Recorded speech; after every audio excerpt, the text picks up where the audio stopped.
Iran America যুদ্ধ বর্তমান সরিবনি। November মাস পর্যন্ত ইরান যুদ্ধ করিব। ଆଉ ଏହା ପଛରେ ରହିଛି ଗୋଟିଏ ବଡ଼ ଧରଣର ରାଜନୈତିକ ଓ କୂଟନୈତିକ ଗୋଟି ଚାଳନା। ଏହାରି ଭିତରେ ଆଇଆରଜିସି ର ଚିଫ୍ ଏବଂ ସୁରକ୍ଷା ପରାମର୍ଶଦାତା କମିଟିର ମୁଖ୍ୟ ପରାମର୍ଶଦାତା ଓ ସଚିବ ନିଯୁକ୍ତି କରି ଇରାନ ଯୁଦ୍ଧ ଡେଇଁର ଡାକରାକୁ ଆହୁରି ମଜବୁତ କରିଛି। ତେବେ କାହିଁକି ଦର୍ଶକ ବନ୍ଧୁ ଶାନ୍ତି ଚୁକ୍ତି ଫେଲ ମାରିଲା? କାହିଁକି ଇରାନ ଆମେରିକା ଭିତରେ ଶାନ୍ତି ସୃଷ୍ଟି କରାଯାଇ ପାରୁନାହିଁ? କାହିଁକି ଯୁଦ୍ଧ ଶେଷ ହେଉନାହିଁ? ଏସବୁର ଅନେକ ଆଲୋଚନା ପର୍ଯ୍ୟାଲୋଚନା ଚାଲୁଥିବା ବେଳେ ବର୍ତ୍ତମାନ ଏମିତି ଏକ ଖବର ଆସିଛି ଯାହା ଆପଣଙ୍କୁ ଚମକାଇ ଦେବ। ତାହା ହେଉଛି ଯୁଦ୍ଧ ବନ୍ଦ କରିବା ମୁଡରେ ନାହିଁ ଇରାନ। ତେବେ କାହିଁକି ଏବଂ କେଉଁ କାରଣରୁ ଯୁଦ୍ଧରେ ବ୍ରେକ୍ ଲାଗୁନି ଆଉ ଲାଗିବାର ସମ୍ଭାବନା ନିକଟ ଭବିଷ୍ୟତରେ ନାହିଁ, ଆଜିର ଏହି ରିପୋର୍ଟରେ ଆଲୋଚନା କରିବା। ନମସ୍କାର, ନ୍ୟୁଜ ରୁମକୁ ସ୍ୱାଗତ କରୁଛି ମୁଁ ଅଭିନ୍ନ ଆଶୁତୋଷ। दर्शक बंधु, अमेरिका ईरान भितर युद्ध फेब्रुआरी 28 तारिखर जहाँ आरंभ होता विभिन्न पर्यायर ताहा बढ़ी बढ़ी चली। स्विट्जरलैंड रे शांति चुक्ति है किंतु शांति चुक्ति भी फेल मारिला। परवर्ती समय अमेरिका एवं ईरान परस्पर उपर आक्रमण और प्रति आक्रमण जारी रखिले। ए सबु भितर वर्तमान स्ट्रेट ऑफ हॉर्मुज रे एक पैन्यवाही जहाज को टार्गेट करी अमेरिका को पुणी उस्काई ईरान। पूर्वर आम देखी आसीचु जितेबाला युद्ध आरंभ है से अमेरिका और इस्राएल मिलमिशी प्रथम ईरान उपर आक्रमण कले। ईरान से पलटा आक्रमण करथिला। वर्तमान किंतु ट्रेंड रे गोटे बड़ परिवर्तन देखा मिलूँ। आउ से परिवर्तन हेउछि ईरान निज आड़ू आक्रमण करुछि, अमेरिका को ईरान उसुकाउछि एवं एमिति वातावरण तैयारी करुछि जेतेबेले अमेरिका प्रति आक्रमण न करी अन्य कोनोसी बाट पाइब नाही। अर्थात अमेरिका स्व इच्छा न हेले मध्य ईरान रो बाध्यबाधकता पई युद्ध लड़िबो। आ ए युद्ध दर्शक बंधु नवेम्बर मास पर्यंत चलिबो। काहेकि ना नवेम्बर मासरे अमेरिका रे मध्यकालीन निर्वाचन हेबाकु जाउछि, जहाँ ट्रम्प प्रशासन एवं ट्रम्प को राजनैतिक दल पई बेस गुरुत्वपूर्ण। युद्ध को नहीं अमेरिका वासी भितर गोटे असंतोष रही। अमेरिकार साधारण लोके कहउचंती आमर युद्ध दरकार नहीं। से माने ट्रम्प एवं ट्रम्प प्रशासन को मध्य बारंबार प्रश्न करुछंती काहेकि युद्ध आरंभ कले अमेरिका सरकार, काहेकि ट्रम्प ईरान उपर आक्रमण कले एवं ए युद्ध कारणरू अमेरिका रे तैल संकट मध्य देखा देइथिला। केवल सेतिकी नुहे, साधारण लोकंकर आर्थिक स्थिति मध्य प्रभावित होईछि, दरदाम वृद्धि पाइछि। अनेक समय युद्ध कारणरू विकासर प्रक्रिया मध्य ठप हो जाउछि। एणु एभली एक स्थिति रे अमेरिका वासी भितर युद्ध को नहीं ट्रम्प प्रशासन विरोध रे आक्रोश रहुछि।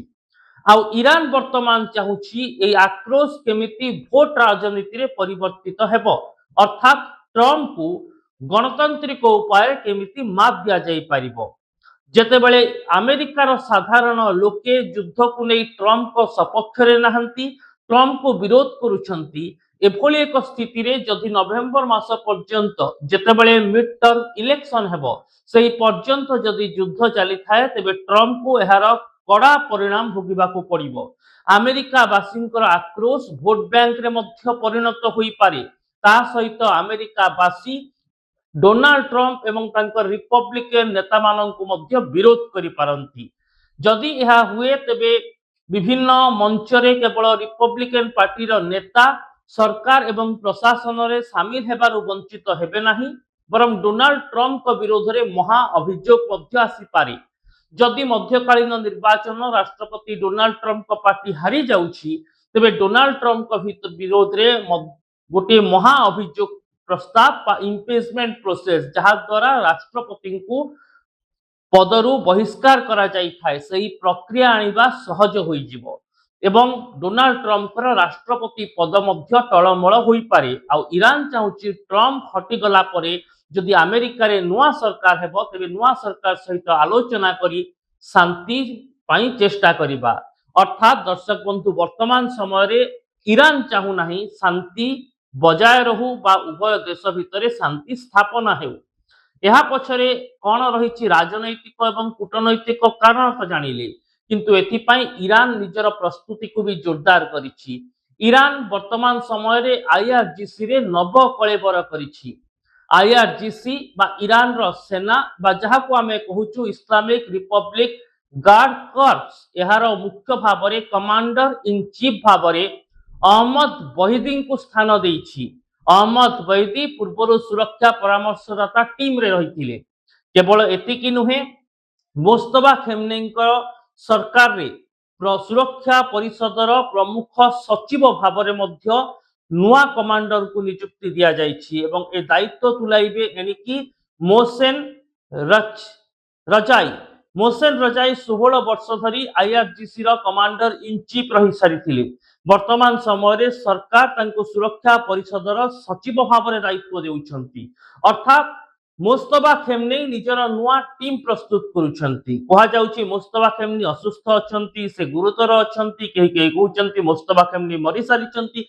ए सब भितरे किंतु परदा पछरे रही मोस्तफा खेमनी आईआरजीसी रो नुआ नेता बा नुआ ऑफिसर मानंकु पद को आनिबा गोटे वार्ता देउछि जे ईरान आईआरजीसी रो नवकलेबर सहित निजर फोर्स को, निजर आर्म फोर्स को, आर्मी को अमेरिका विरोध रे आहुरी सक्रिय करबा पई योजना करूछि। आ जो नुआ माने आसीचंती जो अहमद को कथा कहा जाउछि बा मोहसेन रजाई को कथा कहा जाउछि, अहमद वहीदी को कथा कहा जाउछि, एमाने समस्ते एमिति गोटे टीम गठन करूछंती। एमिति सैनिक माननकु वर्तमान शामिल करूछंती जो माने देश सह विश्वसनीयता बजाय रखिबे, जो माने देश पाखरे आत्मसमर्पण करिछंती।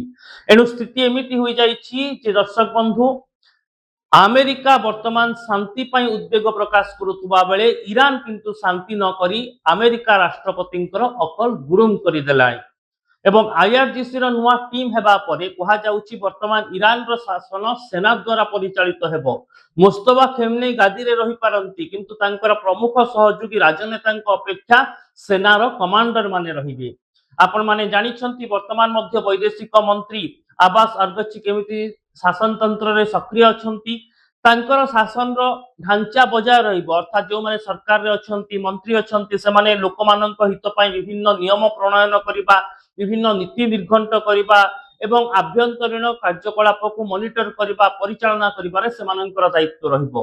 किंतु आईआरजीसी रो नुआ टीम सहित मोस्तफा खेमनेई सामरिक प्रतिरक्षा संपर्कित निष्पत्ति नेबे, अमेरिका विरोध रे आहुरी कड़ा अभिमुख्य पोषण करि पारंती। एनु एभली एक वातावरण भितरे दर्शक बंधु वर्तमान स्थिति एमिति होईछि जेतेबेले गोटे समय थिला सेतेबेले राष्ट्रपति डोनाल्ड ट्रम्प कहउतिले ईरान शांति चाहूची, ईरान बिना कौन शर्त आत्मसमर्पण करू, किंतु अब्बास अरगचींकर मंतव्य सामना को आसीची जे ईरान एमिति स्थिति तैयारी कलानी जे डोनाल्ड ट्रम्प वर्तमान शांति पाई भिक्षा मागुचंती। विभिन्न देशर मध्यस्थता जरिया रे केमिति शांति सृष्टि हेबो सेति पाई से अनुरोध करूचंती। भिक्षा मागिबा पर्यंत तांकर अनुरोध को से तुलना कलेनी।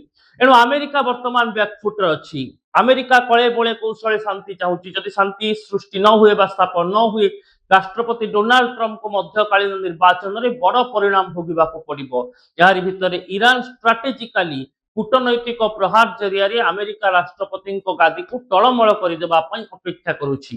तेबे ए सब भितरे अमेरिकार जनसाधारण युद्ध समय रे बा युद्ध परिस्थिति रे ट्रम्प एवं ट्रम्प का रिपब्लिक पार्टी को केते समर्थन देउछंती ना ट्रम्प आगामी समय रे निजरा पद हराइबार बाट परिष्कार होउछि ता उपरे नजर रहिबो।